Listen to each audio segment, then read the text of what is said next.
নারী কন্যার সুরক্ষা করি, সহিংসতামুক্ত দেশ গড়ি এই প্রতিপাদ্যকে সামনে রেখে মাদারীপুরের শিবচরে বিভিন্ন কর্মসূচির মধ্য দিয়ে বেগম রোকেয়া দিবস ও আন্তর্জাতিক নারী নির্যাতন প্রতিরোধ দিবস পালিত হয়েছে। আজ সকালে শিবচর উপজেলা প্রশাসন সভাকক্ষে শিবচর উপজেলা প্রশাসন, উপজেলা মহিলা বিষয়ক কর্মকর্তা কার্যালয় ও জাতীয় মহিলা সংস্থা আয়োজিত বেগম রোকেয়া দিবস ও আন্তর্জাতিক নারী নির্যাতন প্রতিরোধ দিবস উদযাপন উপলক্ষে জয়িতা অন্বেষণ বাংলাদেশ শীর্ষক কার্যক্রম আওতায় আলোচনা সভা অনুষ্ঠিত হয়।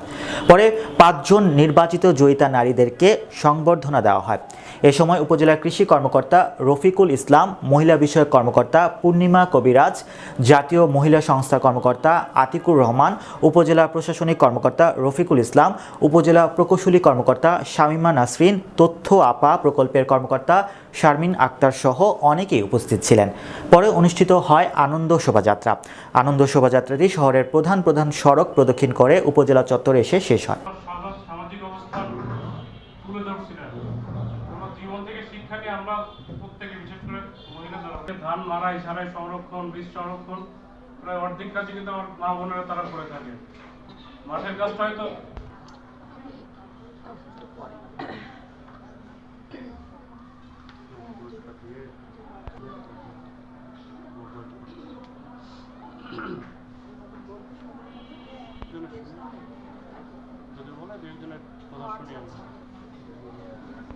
চাকরি হয়ে গেছে, সরকারি চাকরি।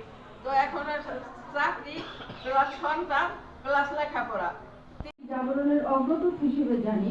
উনি ওনার জীবনে অনেক সংগ্রাম করে নারী শিক্ষার জন্য উনি কাজ